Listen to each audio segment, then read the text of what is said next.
नमस्कार। प्राइम न्यूजमा स्वागत छ। म दृष्टिवाणी धिताल। म संगीता कटुवाल। सुरु गरौं हेडलाइन्सबाट। सत्तारूढ गठबन्धनभित्र फेरि अर्को उपगठबन्धन। विप्लव सहित 4 दल सम्मिलित समाजवादी मोर्चाको घोषणा। कुनै शक्ति विरुद्ध लक्षित नभएको नेताहरूको प्रष्टीकरण। नेपालमा विदेशी महिलामा मंकीपक्स संक्रमण फैलिएपछि जोखिम बढ्दो। उच्च स्वास्थ्य सतर्कता अपनाउन विज्ञको सुझाव। सरकारी अस्पतालमा तोकियो फोकल पर्सन। सडकमा गोलभेडा फ्याँकिएको विषयमा छानबिन गर्न सरकारलाई संसदीय समितिको निर्देशन। बिचौलियालाई राजनीतिक संरक्षणका कारण समस्या। किसान सधैँ मारमा।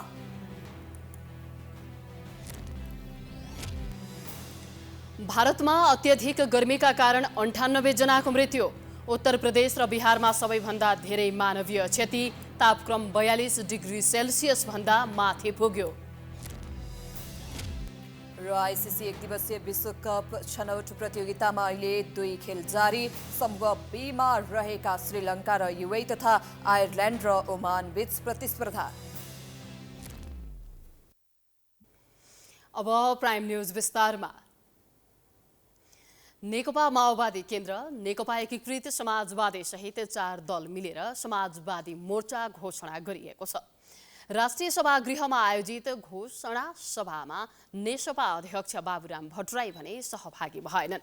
मोर्चाका 15वटा उद्देश्य, नीति तथा प्रतिबद्धतामा हस्ताक्षर गर्दै नेताहरूले मोर्चालाई परिवर्तनको संवाहक बनाउने प्रतिबद्धता जनाएका छन्। सरकारको नेतृत्व गर्दा नेकपा माओवादी केन्द्र सहित 4 दलले सोमबार समाजवादी मोर्चा घोषणा गरेका छन्। राष्ट्रिय सभागृहमा आयोजित कार्यक्रममा 4 दलका प्रमुखहरूले 7 बुँदे घोषणा पत्रमा हस्ताक्षर गर्नुको साथै हातेमालो गरेर खुसी साटे। शीर्ष नेताहरूले हातेमालो गर्दै गर्दा कार्यकर्ताहरूले पनि हुटिङ गरेर खुसी मनाएका थिए। लगत्तै भाषण गर्न पोडियम पुगेका नेकपा महासचिव नेत्रविक्रम चन्द विप्लवले समाजवादी मोर्चा नेपाली राजनीतिको नयाँ मोड र प्रयोग भएको दाबी गरे। देशमाथि ठूलो सङ्कट आइरहेको दाबी गर्दै उनले कुनै पनि हालतमा प्रतिगामी र पश्चगामी शक्तिलाई मौका दिन नहुने दाबी गरे। उत्पीडन बजाएर निराश भएर फाँसीमा लट्किने होइन। हाम्रा दिदीबहिनीहरू फाँसी चढिरहनु भएको छ। हाम्रा युवाहरू बिस पिरहेका छन्। हाम्रा युवाहरू जेलमा कैद भएका छन्। हामी निराश हुनु हुँदैन। यो देश नेपाल बनाउने जिम्मा हाम्रो। तपाईहरु कोही पनि निराश हुन जरुरी छैन। जसले लड्ने आँट गर्छ, अन्यायको विरुद्धमा, अत्याचारको विरुद्धमा, हस्तक्षेपको विरुद्धमा जसले लड्ने आँट गर्छ, त्यसलाई हराउने दुनियाँमा आजसम्म कुनै पनि शक्ति छैन, ताकत छैन, बम छैन, बारुद छैन। त्यसैले आदरणीय जनसमुदायहरू, नेपालभरिमा अन्तिम अपिल गर्न चाहन्छु, समाजवादी मोर्चा अगाडि बढेको छ। यसले नेपाली जनताको भावना अनुरूप संगठित भएर कार्यक्रम अगाडि बढाउँदैछ। सहभागी बनाऊ, एउटा नयाँ सपना देखाऊ। विप्लव लगत्तै कार्यक्रमलाई सम्बोधन गरेका जनता समाजवादी पार्टी जसपा नेपालका अध्यक्ष उपेन्द्र यादवले शासन प्रणाली बदलिए पनि शासन शैली पुरानै मानसिकताबाट चलेकोले यसलाई परिवर्तन गर्न समाजवादी मोर्चाको गठन गरिएको दाबी गरे। राष्ट्रको हित र परिवर्तनका लागि साझा मुद्दाहरूमा सहमति जनाइएको बताए। विगतमा जनआन्दोलन, जनयुद्ध, मधेस विद्रोह लगायतका विभिन्न आन्दोलनको परिणामस्वरूप नेपालमा गणतन्त्र आए पनि त्यसको सदुपयोग नभएकोले त्यसका लागि मोर्चाले संसद र सडक सङ्घर्ष गर्ने समेत बताए। प्रतिगमनकारी शक्तिहरू र तिनका मतियारहरूबाट यसलाई धरापमा पार्ने, समाप्त पार्ने र पुरानैतर्फ फर्काउने प्रयास जुन गरिरहेको छ, त्यो प्रयासलाई असफल पार्दै प्राप्त उपलब्धिलाई संस्थागत गर्ने र धेरै राजनैतिक परिवर्तनहरू, उपलब्धिहरू हासिल गर्न बाँकी रहेको छ। त्यस उपलब्धिहरूलाई हासिल गर्न जनसङ्घर्षको माध्यमबाट, संसदको माध्यमबाट, विभिन्न माध्यमबाट प्राप्त गर्ने र खास गरिकन हामीले यो कुरामा सहमत भएका छौँ। त्यसैगरी वर्गशत्रु तोक्नुपर्ने अडानका साथ समाजवादी मोर्चा घोषणा कार्यक्रममा जान आनाकानी गरेका एकीकृत समाजवादीका सम्मानित नेता झलनाथ खनाल कार्यक्रम सुरु हुँदा नहुँदै हस्याङ फस्याङ गर्दै कार्यक्रम स्थलमा पुगे। कार्यक्रममा खनालले समाजवादी मोर्चा सत्ता टिकाउने मोर्चा मात्र बन्न नहुने बताए। हामीले यो मोर्चालाई अझै व्यापक बनाउनु पर्ने आवश्यकता छ, अझै विस्तार गर्नुपर्ने आवश्यकता छ। म चारै दलका नेताहरूलाई आग्रह गर्न चाहन्छु कि यो मोर्चा खाली सत्तालाई टिकाउने मोर्चा मात्रै नबनोस्। यो मोर्चा साँचो अर्थमा आमूल परिवर्तनको मोर्चा बनोस्। यता एकीकृत समाजवादीका अध्यक्ष माधव नेपालले मोर्चाले सडक र सदनमा हातेमालो गर्दै जनताका आवाज उठाउने बताए। सबै देशभक्त समाजवादी पार्टी समूह तथा नेतालाई गोलबन्द गर्ने लक्ष्य मोर्चाको रहने नेपालको दाबी थियो। परिवर्तनका लागि एकताबद्ध हुने सम्पूर्ण देशभक्तहरू र समाजवादी शक्तिहरूलाई हामी एकताबद्ध बनाएर लान चाहन्छौँ। त्यसो हुनाले हामीले प्रश्न के हुनुपर्छ भने कि हामी देशभक्त शक्तिहरूलाई हातेमालो गर्दै अघि बढाएर लान चाहन्छौँ। कार्यक्रममा प्रधानमन्त्री तथा नेकपा माओवादी केन्द्रका अध्यक्ष पुष्पकमल दाहाल प्रचण्डले सोही हलमा नेकपा घोषणा गरेको स्मरण गर्दै समाजवादी मोर्चाले तत्कालीन नेकपाको स्थान लिने विश्वास व्यक्त गरे। नेकपा विभाजन हुनुमा एमाले र माओवादी केन्द्रबीच एकता गर्न हतार गर्नुले पनि भूमिका खेलेको भन्दै हाल समाजवादी मोर्चामा रहेका दलहरूले एकता गर्न हतार नगरिने बताए। जनताको र आम कार्यकर्ताहरूको अपार समर्थन र उत्साहका बावजुद हामीले त्यो पार्टीलाई बचाउन सकेनौँ र जनतामा एक खालको निराशा, आम कार्यकर्ताहरूमा पनि त्यत्रो झन्डै 2/3 बहुमतमा पुगेको जनसमर्थन र देशका सबै पार्टीका नेता कार्यकर्ताहरूको हृदयदेखिको समर्थनलाई पनि हामी नेताहरूले बचाउन सकेनौँ। म अहिले कसैलाई आरोप गर्न चाहन्न। हामी सबैले एकचोटि आत्मसमीक्षा गर्नुपर्ने ऐतिहासिक आवश्यकतातिर सबैको ध्यान आकर्षित गर्न चाहन्छु। पार्टीको स्वतन्त्रतालाई सम्बोधन गर्दै एकता र स्वतन्त्रतामा आधारित मोर्चा गठन गरिएको भन्दै प्रचण्डले कसैका विरुद्ध समाजवादी मोर्चा प्रयोग नहुने दाबी गरे। समाजवादको यात्रामा देशलाई लैजान मोर्चा सफल हुने विश्वास उनले व्यक्त गरे। कार्यक्रममा शीर्ष नेताहरूले नेसपाका अध्यक्ष तथा पूर्व प्रधानमन्त्री डाक्टर बाबुराम भट्टराईलाई पनि सहभागी गराउने अन्तिम समयसम्म प्रयास गरे पनि सफल भएनन्। समाजवादी मोर्चा गठन गर्नुपर्ने भन्दै लामो समयता बहस चलाउँदै आएका डाक्टर भट्टराई नै यो अभियानमा सहभागी नहुनुलाई मोर्चाका कार्यकर्ताहरूले भने निको मानेका छैनन्। सरकारको नेतृत्व गरेका माओवादी केन्द्रका अध्यक्ष प्रचण्डको विशेष पहलमा समाजवादी मोर्चाको घोषणा भइरहँदा सत्ता गठबन्धनको प्रमुख घटक कांग्रेस ससंकेत देखिएको छ। प्रमुख प्रतिपक्षी दल नेकपा एमालेले पनि समाजवादी मोर्चाको कुनै औचित्य नभएको प्रश्न पारेको छ। नेकपा माओवादी केन्द्रका अध्यक्ष एवं प्रधानमन्त्री प्रचण्ड आफूलाई सधैँ राजनीतिको केन्द्रमा राख्न चाहन्छन्, जसका कारण उनले आफ्नो शक्ति सबल रहेको र समाजवादी मोर्चासँग प्रतिनिधि सभामा रहेको 54 सिटका कारण कुनै पनि समयमा राजनीतिक समीकरण परिवर्तन गर्न कांग्रेस वा एमालेलाई सहज नहुने अवस्था सिर्जना गर्न उनले समाजवादी मोर्चा बनाएको आकलन गरिएको छ, जसका बलमा उनी संसदको कार्यकालभरि नै प्रधानमन्त्री बन्न चाहेको सन्देश समेत दिन चाहेका छन्। संसदीय निर्वाचनभन्दा अघि पनि उनले समाजवादी केन्द्र बनाउने चाहना राखेको भए पनि त्यो प्राविधिक रूपमा पूरा हुन सकेको थिएन। संसदबाट बजेट पारित गराउन छलफल चलिरहेका बेला समाजवादी मोर्चा गठन गर्नुको उद्देश्य प्रचण्डको थप शक्ति आर्जन गर्ने खेलको रूपमा बुझ्नेहरू पनि छन्। आफूलाई असुरक्षित ठानेर एउटा मोर्चा बनाउने प्रयत्न गरेको देखिन्छ। जति बेला अहिले बजेट पाससम्म भएको छैन, होइन, छलफलकै क्रममा हामी छौँ, यो बजेटको कहीँ कतै तादात्म्यता मिलेन, अहिलेको आवश्यकता, अहिलेको चुनौती, यी सब चिजलाई यसले छिचोल्न सक्ने सामर्थ्य राख्दैन। अनि फेरि अर्को विषय किन या त विषयान्तर गर्न खोजिया देखियो या चाहिँ आफू कमजोर भएको अनुभूत भएर अलिकता चाहिँ अब मोर्चाबन्दी गरेर अगाडि बढौँ भन्ने कुरा देखियो। सत्ताको प्रमुख घटक कांग्रेससँग थप बार्गेनिङ गर्न समाजवादी मोर्चाको गठन गरेको हुन सक्ने कांग्रेसको अनुमान छ। कांग्रेसले समाजवादी मोर्चा बनाउनु भन्दा पनि जनतालाई के दिन सकियो भनेर प्रचण्डले चिन्ता गर्ने बेला आएको बताएको छ। एक्लै बसे पनि मोर्चा बनाए पनि देशका निम्ति के गर्ने हो, देशले पाउने के हो, त्यो चाहिँ महत्त्वपूर्ण विषय हो भन्ने मलाई लाग्छ। सत्ता नै चलाउने, सत्तामा जानका निम्ति एउटा बलियो भर्याङ बनाउन खोजिएको हो भने पनि सत्तामा किन जाने हो? त्यही मोर्चाभित्रका कतिपय घटकहरू अहिले पनि त सत्तामा हुनुहुन्छ नि। त्यसैले प्रभावकारी ढङ्गबाट सत्तामा गएर जनताको पक्षमा काम नगर्ने हो भने जतिवटा मोर्चा बनाए पनि लोकप्रियता हासिल हुन सक्दैन। आम नागरिकलाई सन्तुष्ट बनाउने गरी व्यवहार हुनु पर्यो, विषय हुनु पर्यो, होइन, सत्तामा जाँदा त्यो ढङ्गले डेलिभर गर्न सक्नु पर्यो। त्यसो भयो भने मोर्चा नै बनाउनु पर्दैन। अनि त्यसो नगर्ने खालि मोर्चा बनाएर चाहिँ शक्तिशाली हुन खोज्दा त्यसको खासै के अर्थ रहँदैन। संसदको दोस्रो ठूलो दल नेकपा एमाले भने समाजवादी मोर्चाले आफ्नो पार्टीलाई चुनौती दिन नसक्ने बताएको छ। उसले बिना सैद्धान्तिक धरातल र काङ्ग्रेससँग बार्गेनिङका लागि बनेको मोर्चाले कुनै प्रभावकारी काम गर्न समेत नसक्ने दाबी गरेको छ। त्यहाँ आफूलाई कम्युनिस्ट पार्टी भनेर दावा गर्ने पार्टीहरू पनि छन्, त्यहाँ कम्युनिस्ट पार्टीभन्दा टाढा रहन खोज्ने पार्टीहरू पनि छन्। त्यस्ता पार्टीहरूको बिचमा मोर्चा छ, यस कारण ध्रुवीकरणको सम्भावना देख्दिनँ।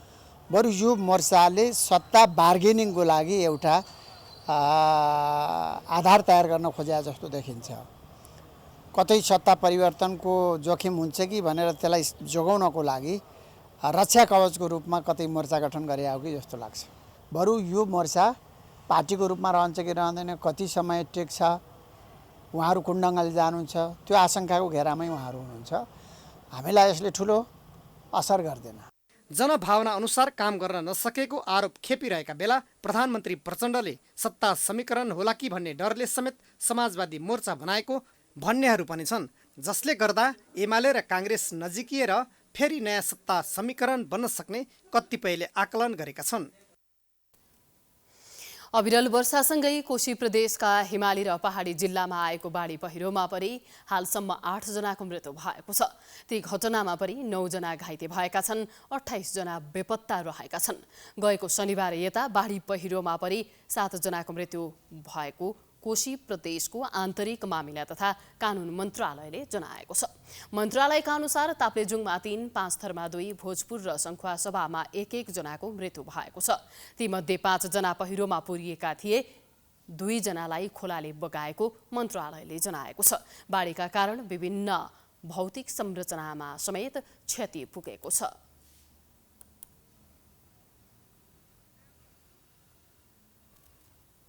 प्रधानमन्त्री पुष्पकमल दाहालले बाढी पहिरो प्रभावित क्षेत्रमा उद्धार, राहत र बेपत्ताहरूको खोजी कार्यलाई प्रभावकारी ढङ्गले अघि बढाउन निर्देशन दिएका छन्। बाढी पहिरो प्रभावित क्षेत्रको अवलोकन सङ्खुवासभाको तुमलिङटार पुगेका प्रधानमन्त्री दाहालले उद्धार, राहत र बेपत्ताहरूको खोजी कार्यमा जिल्लाका सबै सरकारी संयन्त्रलाई निर्देशन दिएका हुन्।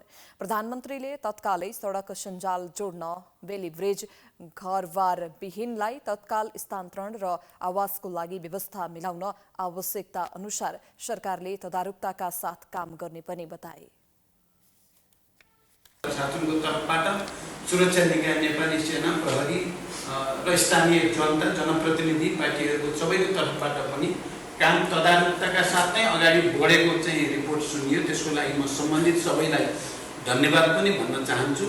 र नेपाल सरकारले अब यहाँ अवलोकन गरेर गइसकेपछि यहाँको निम्ति आवश्यक पर्ने कुरालाई चाहिँ पुरै जिम्मेवारीको साथ तदारुकताका साथ अगाडि बढाइनेछ। प्रधानमन्त्री दाहालले प्रमुख जिल्लाधिकारीसँग जिल्लामा राहत र उद्धारका लागि भइरहेका गतिविधिबारे जिज्ञासा राखेका थिए। प्रधानमन्त्रीसँगै उपप्रधानमन्त्री तथा गृहमन्त्री नारायण काजी श्रेष्ठ, भौतिक पूर्वाधार तथा यातायात मन्त्री प्रकाश ज्वाला लगायत बाढी पहिरो प्रभावित क्षेत्रका अवस्थाका बारेमा जानकारी लिन गएका हुन्। आइतबार परेको अविरल वर्षाका कारण आएको बाढी पहिरोमा परि सङ्खुवासभामा 1 जनाको मृत्यु, 18 जना भन्दा बढी बेपत्ता भएका थिए। संसदीय समितिले हालै बाढी र पहिरोबाट प्रभावित क्षेत्रको लगत सङ्कलन गरी आवश्यक राहत र क्षतिपूर्ति उपलब्ध गराउन सरकारलाई निर्देशन दिएको छ। सिंहदरबारमा सोमबार बसेको प्रतिनिधि सभा अन्तर्गतको पूर्वाधार विकास समिति बैठकले बाढी पहिरोमा परि बेपत्ता भएकाको खोजी कार्यलाई तीव्रता दिन र प्रभावित क्षेत्रको लगत सङ्कलन गरी आवश्यक राहत र क्षतिपूर्ति उपलब्ध गराउन सरकारलाई निर्देशन दिएको हो। बैठकले बाढी र पहिरोका कारण अवरुद्ध सडक खण्ड सुचारू गर्नका लागि मर्मत सम्मारलाई अघि बढाउन पनि भौतिक पूर्वाधार तथा यातायात मन्त्रालयलाई निर्देशन दिएको छ। बैठकमा भौतिक पूर्वाधार तथा यातायात मन्त्री प्रकाश ज्वालाले प्रभावित क्षेत्रमा सेना, सशस्त्र र प्रहरी पुगेर उद्धार कार्य गरेको र अवरुद्ध सडकहरू पनि खुलाउने प्रयास भइरहेको जानकारी दिए।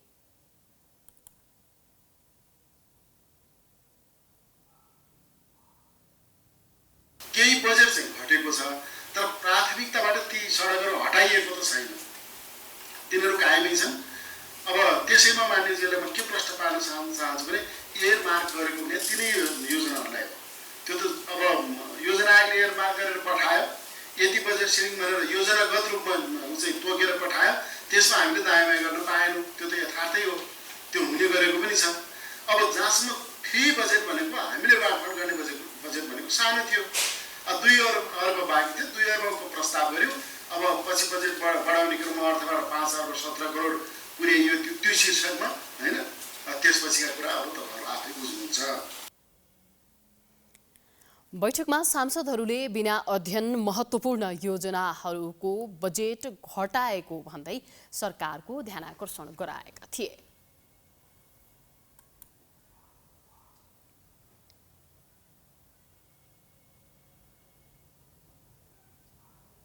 रियलाइज गरेर मात्रै भएन नि, त्यो रियलाइज गरेको इम्प्याक्ट प्रभाव चाहिँ योजना ल्याउने सन्दर्भमा पर्नु पर्यो।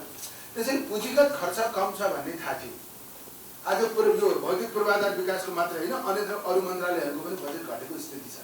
यहाँ घटाएर अन्त कतै लगेको हो कि, यसलाई प्राथमिकतामा नराखेको हो कि, अथवा समग्र राष्ट्रिय क्षमतै नभएको कारणले यहाँ पनि घटेको हो। यो प्राथमिकतामा नपरेको हो भने हामीले त्यो ढङ्गबाट समितिबाट कुरा उठाउनु पर्यो। यहाँको बजेट अन्त लैएको, दिन सक्ने ठाउँ हुँदा पनि नदिएको हो भने त्यो अनुसार कुरा गर्नु पर्यो।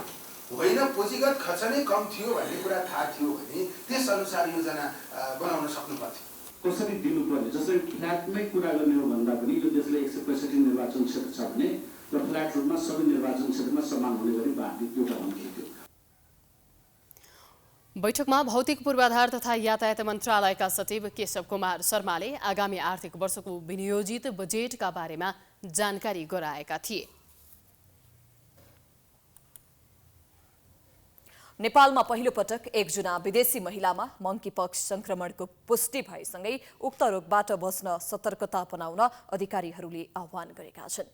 नेपाल सहित विश्वका 111 देशमा फैलिएको मंकीपक्सबारे थप खोज अनुसन्धान तथा उपचार जारी रहेको सरकारवाला निकायको भनाइ छ। विश्वका 111 देशमा फैलिसकेको मंकीपक्स नेपालमा समेत देखा परेपछि त्रास फैलिएको छ। अघिल्लो साता मात्रै नेपाल आएका 60 वर्षीय विदेशी नागरिकमा मंकीपक्स देखिएको थियो। अन्य देशहरूमा फैलिएको उक्त भाइरस नेपालमा समेत देखा परेपछि उच्च सतर्कता अपनाउन विज्ञले सुझाव दिएका छन्। यो भाइरस मानिसबाट मानिसमा सर्ने जोखिम बढी हुने भएकोले मंकीपक्स पुष्टि भएको मानिसको सम्पर्कमा आएकाहरूको कन्ट्र्याक्ट ट्रेसिङ गरी निगरानी भइरहेको इपिडेमियोलोजी तथा रोग नियन्त्रण महाशाखाले जनाएको छ। अन्य व्यक्तिहरूमा समेत मंकीपक्स देखा परेको खण्डमा उपचारका लागि चिकित्सकहरूलाई आवश्यक तयारीमा राख्नुका साथै उपत्यका लगायत देशैभरिका 14 अस्पतालमा फोकल पर्सन समेत तोकिएको छ। उपत्यकामा वीर अस्पताल, शुक्रराज ट्रपिकल तथा सरुवा रोग अस्पताल लगायतका सरकारी अस्पतालमा फोकल पर्सन तोकिएको हो। यदि उक्त रोगसँग मिल्दाजुल्दा लक्षण देखिएमा उनीहरूसँग परामर्श गर्न सकिने इपिडेमियोलोजी तथा रोग नियन्त्रण महाशाखाले जनाएको छ। मेयरले करिब 14वटा अस्पतालका चिकित्सकहरूलाई उहाँहरूलाई चाहिँ ट्रेनिङ दिइसकेका छौँ। एमपक्स सम्बन्धी कस्तो कस्तो अवस्थामा एमपक्स हुन्छ भन्ने हिसाबले उहाँहरूलाई ट्रेनिङ दिइसकेका छौँ। देशैभरिका 14वटा अस्पतालहरूमा चिकित्सकहरू खटिसक्नु भएको छ। यसको एउटा चाहिँ ट्रेनिङको गाइडलाइन्स बनिसकेका छ। म्यानेजमेन्टको कसरी पत्ता लगाउने, कसरी उपचार गर्ने, कसरी स्याम्पल चाहिँ पठाउने केन्द्रमा अथवा प्रोभिन्सियल ल्याबमा भन्ने त्यसको एउटा चाहिँ गाइडलाइन्स, क्लिनिकल म्यानेजमेन्टको गाइडलाइन्स पनि बनाएको छ। डाक्टर साहबहरू पनि हुनुहुन्छ र यदि कसैलाई कहीँ कतै पनि यस्तो खालको चाहिँ लक्षणहरू देखिएमा, एमपक्सको लक्षण भनेको स्मल पक्स जुन बिफर भन्छौँ हामीले, पहिला जुन उन्मूलन भइसक्यो 50 वर्ष अगाडि र बिफरसँग मिल्दोजुल्दो खालको हुन्छ। ज्वरो आउँछ बिरामीलाई, शरीरमा सानो सानो डाबरहरू देखिन्छन्। सन् 1980 मा मध्य पूर्वी र पश्चिम अफ्रिकामा देखिएको मंकीपक्स त्यस यता निरन्तर देखिरहेको छ। अघिल्लो वर्षदेखि यसले विश्वव्यापी प्रकोपको रूपमा लिएको छ। मंकीपक्स भाइरस सर्ने स्रोतबारे यकिन जानकारी नभए पनि लोखर्के र बाँदर यस रोगका लागि संवेदनशील हुने विश्व स्वास्थ्य संगठनले जनाएको छ। मंकीपक्स संक्रमण भएका व्यक्तिमा ज्वरो आउने, शरीरका विभिन्न भागमा फोका हुँदै पापराप उक्किने, टाउको, ढाड र मांसपेशी दुख्ने, आँखामा संक्रमण भई दृष्टिविहीन समेत हुन सक्ने, निमोनिया जस्ता लक्षण देखिनुका साथै संक्रमितको मृत्यु समेत हुन सक्ने चिकित्सक बताउँछन्। खास गरी चाहिँ कसैले त्यति वास्ता गर्दैन, जस्तो ज्वरो आउनु, लिम्फ ग्रन्थीहरू सुनिनु, होइन, जिउ दुख्नु, खानु मन नलाग्नु, यो खास यस्तो लिएर त आउँदैन। त्यसको केही दिनपछि जुन शरीरमा जुन एक प्रकारको बिबिरा आउँछ, त्यसपछि चाहिँ अलिकति चासो दिने हो। तर फेरि यो चासो दिने भन्दै गर्दाखेरि चाहिँ यो बिबिराहरू चाहिँ अलिक बढी गुप्ताङ्गहरूमा भएको भन्ने कुराहरू आएको छ, जसले गर्दाखेरि चाहिँ त्यस्तो अवस्थामा छाला तथा यौन रोग विशेषज्ञ पुग्ने नै भइहाले।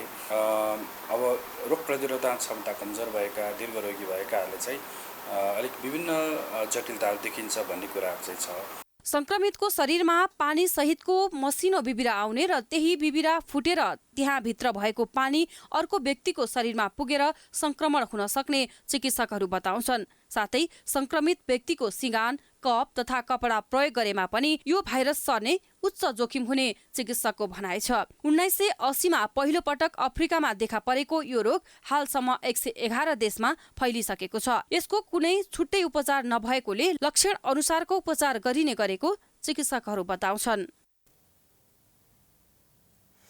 उत्पादित वस्तुले उचित मूल्य नपाउँदा वर्षेनी कृषकको मेहनत खेर जाने गरेको छ। दुःख गरेर उत्पादन गरेको गोलभेडाको मूल्य केही बिचौलिया र व्यापारीले निर्धारण गर्दा समेत राज्यको ध्यान जान नसक्दा किसान मर्कामा परिरहेका छन्।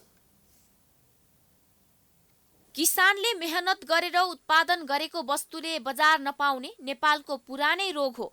यसले किसानहरूलाई विस्थापित मात्र गरेको छैन, देश आयातित वस्तुको भर पर्नुपर्ने अवस्था दिन प्रतिदिन बढ्दै गएको छ। पछिल्लो समय नगदे तरकारी बाली मानिने गोलभेडाले उचित मूल्य नपाएकै कारण किसान निराश बन्दै गएका छन्। आइतबार कालीमाटी तरकारी बजारमा किसानहरूले उचित मूल्य नपाएको भन्दै गोलभेडा नै मिल्काएर आन्दोलन गरे। दुःख गरेर ऋणपान गरेर उत्पादन गरेको गोलभेडा खेतीले लागत अनुसारको मूल्य नपाउँदा किसानहरूले कृषि कर्ममा भविष्य देख्न छाडेका छन्। तर किसानको समस्या समाधान गर्ने प्रति सरकारको ध्यान जान भने सकेको छैन। सरकारको अदूरदर्शी नीतिकै कारणले नेपालका किसान मर्कामा पर्दै आएका छन्। किसानले व्यावसायिक रूपमा सुरु गरेका उत्पादनको बजारीकरण हुन नसक्दा बिचौलिया हाबी भएको पाइन्छ। बिचौलिया हाबी भएको कुरा सरकारलाई थाहा हुँदा हुँदै पनि बिचौलियाहरू पार्टीका झण्डा बोक्ने भएकाले नै तिनीहरूको बचाउ भइरहेको र उपभोक्ताहरू मारमा परिरहेको उपभोक्ता कर्मीहरूको बुझाइ छ। यो बिचौलिया कति हाबी छ भन्ने कुरा सरकारले थाहा नपाएको होइन, हामी जनताले थाहा छँदै छ। तर सरकारमा सिंहदरबारमा बस्ने, कुर्सीमा बस्ने नेता तथा प्रशासकहरूले पनि थाहा नपाएको होइन। तर पनि उनीहरू किन बाध्य छ भने त्यो बिचौलियाहरू पार्टीको झन्डा बोक्छ। पार्टीको झन्डा बोकेकै कारणले आज नेपाली जनताले दुःख पाएको छ। उपभोक्ता मरिरहेछ, महँगो मूल्य तिर्नुपर्ने बाध्यता छ। कृषकले आफ्नो उत्पादनको उचित मूल्य पाएको छैन। किसानले दुःख गरेर उत्पादन गरेको गोलभेडाको मूल्य केही बिचौलिया र व्यापारीले निर्धारण गर्ने गरेका छन्। गोलभेडाको माग र आपूर्तिको सन्तुलन नमिल्दा गोलभेडा सस्तो भएको कालीमाटी फलफुल तथा तरकारी बजार विकास समितिले जनाएको छ। गोलभेडाको उत्पादन धेरै हुँदा अहिले माग भन्दा पनि आपूर्ति धेरै भएकाले भाउ सस्तो भएको समितिले बताएको छ। वास्तविक वस्तुस्थिति हेर्ने हो भने चाहिँ अहिले जुन हाम्रो बजारको जुन आपूर्ति स्थिति हो अथवा उत्पादनको स्थिति हो, त्यो स्थिति र मागको स्थितिका बीचमा तालमेल नमिलेकै कारणले गर्दाखेरि चाहिँ यो अवस्था आएको हो। विभिन्न तहमा फैलिएर रहेका बिचौलियालाई सरकारले पहिचान गरेर आवश्यक कारबाही गर्ने र उचित बजारीकरणको व्यवस्था गर्ने हो भने किसानका उत्पादनले उचित मूल्य पाउने थियो। साथै उत्पादन भएका गोलभेडालाई लामो समयसम्म भण्डारण गर्न कोल्ड स्टोरको व्यवस्था गर्ने हो भने गोलभेडा कुहिएर जाने समस्याबाट किसानलाई धेरै राहत मिल्ने थियो। कहिले अभाव देखाएर अचाक्ली मूल्य बढाउने र कहिले उत्पादन बढेको भन्दै मूल्य नै नपाउने अवस्था अन्त्य गर्न सके किसानले मात्र नभई उपभोक्तालाई पनि राहत हुने थियो। यसप्रति सरकारले ठोस योजना अघि सार्नुपर्ने देखिन्छ। प्राइम टेलिभिजनका लागि क्यामेरा पर्सन अर्जुन भण्डारीका साथ सबिना कार्की, काठमाडौँ। नेपालका लागि बेलायतकी राजदूत निकोला फोलिटले स्वास्थ्य तथा जनसङ्ख्या मन्त्री मोहन बहादुर बस्नेतसँग विदाई भेट गरेका छन्। सोमबार स्वास्थ्य मन्त्रालयमा भएको भेटमा द्विपक्षीय हित र सहयोग आदान प्रदानका विषयमा छलफल भएको थियो। भेटमा ब्रिटिस गोर्खाहरूलाई नेपालमा उपचार गर्ने सिलसिलामा व्यवस्थित रूपमा उपचारको व्यवस्था गर्नका लागि छलफल भएको मन्त्री बस्नेतले जानकारी दिए। त्यस्तै बेलायतमा नर्सिङ जनशक्ति लैजाने तयारीका विषयमा पनि छलफल भएको छ।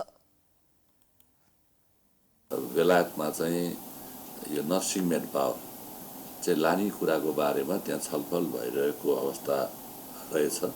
यसका बारेमा हाम्रा यी नर्सिङ मेन पावरलाई व्यवस्थित र सुरक्षित तरिकाले पठाउने सम्बन्धमा यसका बारेमा केही कुराकानी भयो र अर्को चाहिँ बेलायतले एउटा नयाँ कार्यक्रम दिन लागिरहेको छ विकासीय आयोजना सामर्थ्य नाउँको।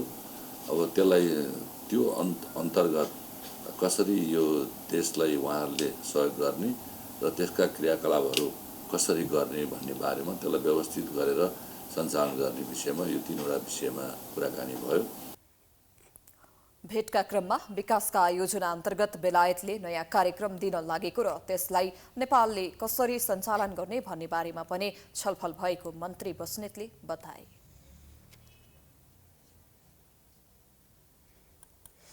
भारतमा समेत चर्को विवादमा रहेको दक्षिण भारतीय फिल्म आदिपुरुषको नेपालमा पनि विवाद भएको छ। विवाद बढ्दै जाँदा 3वटा जिल्लामा प्रदर्शनमा रोक लगाइएपछि अन्ततः वितरकहरूले नेपालभर प्रदर्शन बन्द गरेका छन्। काठमाडौँ महानगरपालिकाका प्रमुख बालेन्द्र शाहले फिल्मको विवादित अंश भारतीय फिल्मबाटै नहटाएसम्म काठमाडौँमा प्रदर्शन गर्न नदिने निर्णय गरेपछि धरान र पोखरामा समेत फिल्मको प्रदर्शनमा रोक लगाइएको थियो। पोखरा महानगरपालिकाका नगर प्रमुख धनराज आचार्य र धरानका नगर प्रमुख हर्क साम्पाङ राईले समेत आफ्नो नगर क्षेत्रमा विवादित फिल्म प्रदर्शनमा रोक लगाएको बताएका थिए। त्यस लगतै नेपालका लागि फिल्म वितरकको जिम्मा लिएको संस्थाले विज्ञप्ति नै जारी गर्दै देशभर प्रदर्शन बन्द गर्ने निर्णय गरेको हो। यता हल व्यवसायी भने भारतीय फिल्म रोक्ने बालेन्द्र शाहको निर्णय विरुद्ध अदालत जाने तयारीमा छन्। प्रतिनिधि सभा बैठकमा मन्त्रालयगत विनियोजन विधेयकबारे छलफल जारी छ। सोमबारको बैठकमा सञ्चार, परराष्ट्र र ऊर्जा मन्त्रालयका विनियोजन शीर्षकमाथि छलफल भयो। सो क्रममा 6 जना सांसदहरूले छुट्टा छुट्टै खर्च कटौतीको प्रस्ताव पेश गरेका छन्। प्रतिनिधि सभा बैठकमा बजेट उप मन्त्रालयको छलफल जारी छ। छलफलमा सहभागी सांसदहरूले मन्त्रालयको खर्च कटौती गर्नुपर्नेमा सरकार र अर्थमन्त्री प्रकाश शरण महतको ध्यानकर्षण गराउँदै आएका छन्। सोमबार सञ्चार, परराष्ट्र र ऊर्जा मन्त्रालयमा विनियोजन शीर्षकमाथि सांसद सुमना श्रेष्ठ, दामोदर पौडेल, दीपा शर्मा, गोकर्ण विष्ट, प्रेम सुवाल र प्रभु शाहले खर्च कटौतीको प्रस्ताव राखेका छन्। छलफलको क्रममा एमाले सांसद गोकर्ण विष्टले विद्युत माग र वितरणको सन्तुलन मिल्न नसकेको बताए। विद्युत उत्पादन बढे पनि नयाँ प्रसारण लाइन निर्माण हुन नसकेको, वितरण लाइन प्रभावकारी नरहेको अवस्थामा बजेटले यसलाई ध्यान दिनुपर्ने उनको भनाइ छ। विष्टले नेपालमा उत्पादित बिजुलीलाई अन्य देशमा बिक्री बढाउने कुरामा सरकारको ध्यान रहे पनि अन्तर्देशीय प्रसारण लाइन निर्माणलाई सरकारले गम्भीर रूपमा नलिएको आरोप लगाए। नेपालबाट 8 अरब 53 करोड 8.5 रुपियाँ प्रति युनिट 8.5 रुपियाँमा हामीले निर्यात गरेका छौँ। अहिले पनि हामीले करिब 10 अरब रुपियाँ बराबरको बिजुली बेसी भारतबाट आयात गरिरहेका छौँ। यो प्रकारको अवस्था अहिले विद्यमान छ। एकातिर हामीले विद्युतको विकासका कुरा गरिरहेका छौँ, अर्कोतिर हामीसँग देशभित्र न प्रसारण लाइन न वितरण लाइनका सञ्जालहरू व्यवस्थित हुन सकेका छन्। खर्च कटौतीको प्रस्ताव राख्दै राष्ट्रिय स्वतन्त्र पार्टीकी सांसद सुमना श्रेष्ठले सञ्चार मन्त्रालयले विभिन्न नीति बनाउन 17 लाख रुपियाँ छुट्याएको भन्दै यसले नपुग्ने बताइन्। उनले उद्योग मन्त्रालयका विभिन्न कार्यक्रमहरू डिजिटल नाम जोडेर सञ्चार मन्त्रालय अन्तर्गत ल्याउनु उचित नभएको जिकिर गरिन्।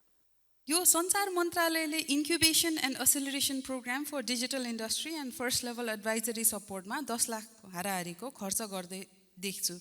यो इन्क्युबेसन र एसिलरेसन कार्यक्रम त कि तपाईँको उद्योग मन्त्रालयले चलाउनु पर्यो कि तपाईँको विश्वविद्यालय शिक्षा मन्त्रालयले चलाउनु पर्यो?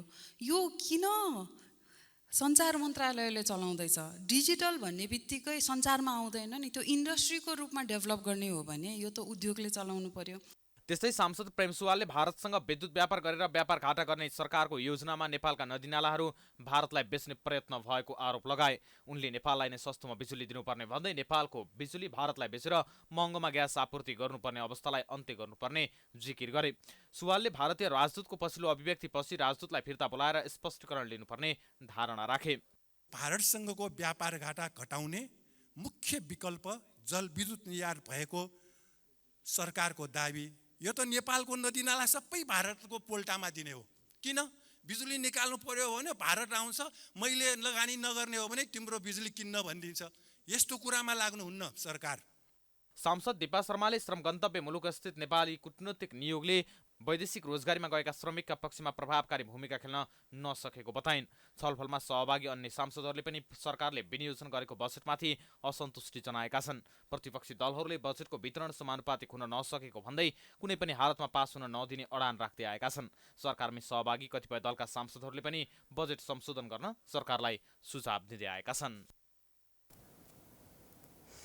अर्थमन्त्री डाक्टर प्रकाश शरण महतले स्वदेशी उत्पादनको प्रवर्धन गर्नका लागि आयातित कृषि वस्तुमा कर लगाइएको बताएका छन्। विराटनगरमा आयोजित कार्यक्रमलाई सम्बोधन गर्दै उनले आन्तरिक उत्पादन बढाउँदै आयातित वस्तुको प्रयोगलाई न्यूनीकरण गर्नका लागि आयातित वस्तुमा कर लगाइएको बताएका हुन्। मुलुकको अर्थतन्त्रमा समस्या रहेको भन्दै अर्थतन्त्र सुधारका लागि गरिएका प्रतिबद्धताबाट पछि नहट्ने महतले स्पष्ट पारे। अहिलेको अवस्थामा पुँजीगत खर्चलाई बढाउनु पर्ने र आवश्यक रहेको र यसले अर्थतन्त्रलाई चलायमान बनाउन मद्दत पुग्ने उनको भनाइ छ। अहिले पुँजीगत खर्चमा जुन विनियोजनमा दबाव पर्यो, साधारण खर्च घटाउन नसक्ने धेरै वित्तीय दायित्व ऋण सामा ब्याज बढेको अवस्थामा पुँजीगत खर्च जुन कम भयो त्यसले गर्दाखेरि पूर्वाञ्चल मात्रै होइन देशैभरि जुन विनियोजन शीर्षक विकास खर्चको पुँजीगत खर्चको विनियोजन शीर्षकमा कम रकमहरू तपाईँले चाहिँ देख्नुपर्ने अवस्था आयो। पूर्व पश्चिम विस्तार सडक र उत्तर दक्षिणको सडक निर्माणले पूर्वी क्षेत्रको काया पलट हुने विश्वास रहेको पनि उनको भनाइ छ। उनले अहिलेको प्रणालीलाई रूपान्तरण गर्ने गरी इमानदारीपूर्वक बजेट तयार गरेको उल्लेख गरे।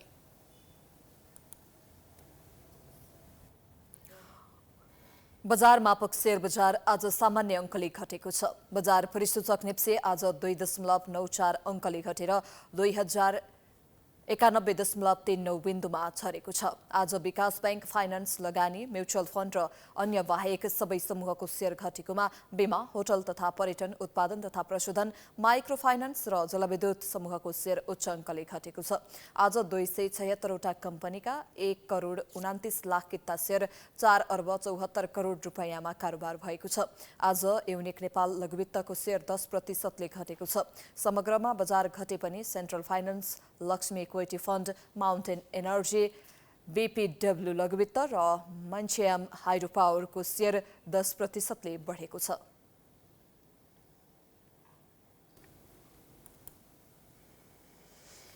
गुल्मीको मालिका गाउँपालिकाले जिल्लामै पहिलो पटक कक्षा 1 देखि 8 सम्मको स्थानीय पाठ्यक्रम एकै पटक लागू गरेको छ। पाठ्यपुस्तकले मालिकाको मौलिकता जोगाउनेसँगै शिक्षामा सुधार आउने विश्वास समेत लिइएको छ। गुल्मीको मालिका गाउँपालिकाले जिल्लामै पहिलोपटक विद्यालयमा स्थानीय पाठ्यक्रम एकैपटक लागू गरेको छ। स्थानीय सरकार सञ्चालन ऐन 2074ले दिएको अधिकारलाई प्रयोग गर्दै गाउँपालिकाले हाम्रो मालिका नामक स्थानीय पाठ्यपुस्तक निर्माण गरेको हो। 5वटा विषयसूची समावेश गरेर बनाइएको उक्त पाठ्यपुस्तकलाई कक्षा 1 देखि 8 सम्म समावेश गरिएको छ। पाठ्यपुस्तकमा मालिका गाउँपालिकाको चिनारी, गाउँपालिका भित्रका प्रचलित धर्म, संस्कृति र परम्परा, स्थानीय पेशा व्यवसाय र प्रविधि, स्वास्थ्य, सरसफाई, योग, जडीबुटी र सकारात्मक व्यवहार, सूचना सञ्चार प्रविधि र व्यवहारिक लेखन तथा एकाइ बेबद जोखिम न्यूनीकरण विषय समेटिएको गाउँपालिकाले जनाएको छ। हामीले जे विषय हिजो प्रतिबद्धता जाहेर गरेका थियौँ त्यो प्रतिबद्धता आज पुरा गरेका छौँ र यसले हामीलाई 2080 शिक्षा सुधारको वर्षलाई ठुलो सहयोग पुग्नेछ र शिक्षा सुधारको वर्ष पनि यसरी नै सुखद तरिकाले अगाडि बढ्नेछ भन्ने आशा र अपेक्षा गर्दछु। एक मूल समिति सहित 5वटा उपसमिति बनाएर पाठ्यपुस्तक निर्माण गरिएको हो। स्थानीय पाठ्यपुस्तक मालिका गाउँपालिकाका 49 सामुदायिक विद्यालय, 4 निजी गरी 54 विद्यालयका झन्डै 4000 विद्यार्थीले अध्ययन गर्नेछन्। पाठ्यपुस्तकले मालिकाको मौलिकता जोगाउनसँगै शिक्षा क्षेत्रमा सुधार आउने विश्वास गरिएको छ। यहाँको बालबच्चाले यहाँको बारेमा, वस्तुस्थितिको बारेमा, आफ्नो पालिकाको बारेमा समग्र विषयमा अध्ययन गर्न पाउने, त्यसले गर्दा भोलिका दिनमा यो लोप हुँदै गएका मौलिक कला, संस्कृति, धर्म, परम्परा, रीतिरिवाजदेखि अहिले आधुनिकसम्मका विविध प्रविधिसम्मका कुराहरू यसमा समेटिएको कारणले गर्दा विद्यार्थीको एउटा शैक्षिक एउटा पिलरमा उनीहरूको भविष्यमा थप कुरा इट्टा थप्ने एउटा मद्दत हुने उद्देश्यले गर्दाखेरि यो पाठ्यक्रम ठुलो योगदान गर्ने अपेक्षा गरेका छौँ। जिल्लाको पश्चिम क्षेत्रमा पर्ने मालिका गाउँपालिकाका प्राकृतिक स्रोत साधन, धर्म, कला, संस्कृति तथा रीतिरिवाजहरू समेटिएको स्थानीय पाठ्यक्रमले नयाँ पुस्तालाई आकर्षित गर्ने साथै पुराना कुराहरूबारे जान्ने अवसर मिल्ने गाउँपालिकाको विश्वास छ। प्राइम टाइम्स एचडीको लागि गुल्मीबाट डेभी खड्काको रिपोर्ट। अब इन्टरनेशनल न्यूज।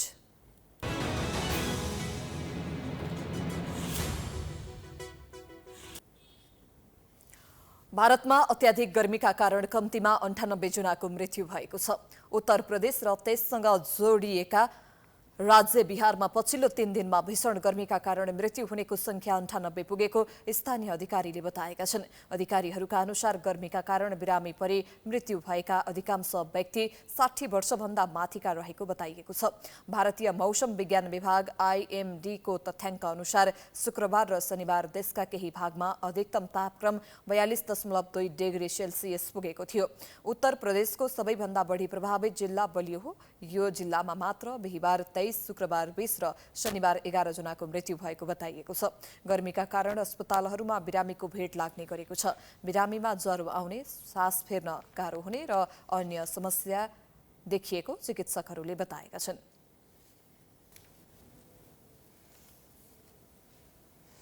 ब्राजिलको दक्षिणी क्षेत्रमा आएको आँधीका कारण कम्तीमा 13 जनाको मृत्यु हुनका साथै हजारौं व्यक्ति विस्थापित भएका छन्।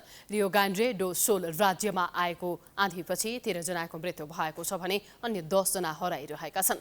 मृत्यु हुनेमा एक 4 महिनाको शिशु रहेको स्थानीय सञ्चार माध्यमले जनाएको छ। शक्तिशाली हावाहुरीले थुप्रै गाडी समेत उडाएको थियो।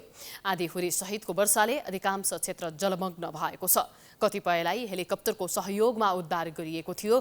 चक्रवातका कारण 3713 जनाको घर क्षतिग्रस्त भएको र उनीहरूमध्ये 697 जनालाई जोखिममा रहेको क्षेत्रबाट सुरक्षित स्थानमा सारिएको बताइएको छ।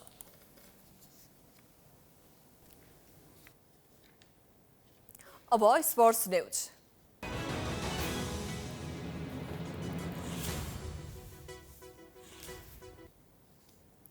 आईसीसी एकदिवसीय विश्वकप छनौट प्रतियोगितामा आज 2 खेल भइरहेको छ।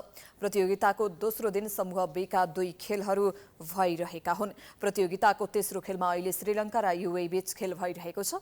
जिम्बाब्वेमा जारी खेलमा UAE ले टस जितेर श्रीलङ्कालाई ब्याटिङको निम्तो दिएको थियो। श्रीलङ्काले 50 ओभरमा 6 विकेट गुमाएर 355 रन बनाएपछि अहिले UAE ले 356 रनको लक्ष्य पछ्याइरहेको छ। तर टेस्ट मान्यता प्राप्त राष्ट्र विरुद्धको खेलमा UAE को ब्याटिङ कमजोर देखिएको छ।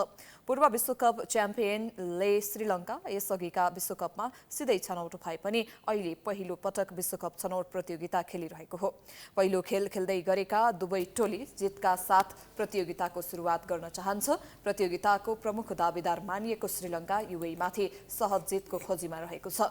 UAE पनि श्रीलङ्कामाथि अनपेक्षित जित निकाल्दै सुपर 6 को बाटो सहज बनाउने सोचमा रहेको छ। त्यसैगरी अर्को खेलमा अहिले आयरल्यान्डले ओमानको सामना गरिरहेको छ। जिम्बाब्वेको बुलावायो एथलेटिक्स क्लबमा ओमानले टस जितेर आयरल्यान्डलाई ब्याटिङको निम्तो दिएको थियो मा उसले ओमान सामु 282 रनको लक्ष्य प्रस्तुत गरेको छ। अहिले ओमानले लक्ष्य पछ्याइरहेको छ। पटक पटक एकदिवसीय विश्वकप खेलिसकेको आयरल्यान्ड ओमानलाई हराउँदै प्रतियोगिताको सुखद सुरुवात गर्न चाहन्छ। पछिल्लो समय राम्रो क्रिकेट खेल्दै आएको ओमान पनि सोही लक्ष्यमा हुनेछ। पहिलो खेलमा जिम्बाब्वेसँग पराजित नेपाल दोस्रो खेलमा अमेरिकासँग मंगलबार खेल्दैछ।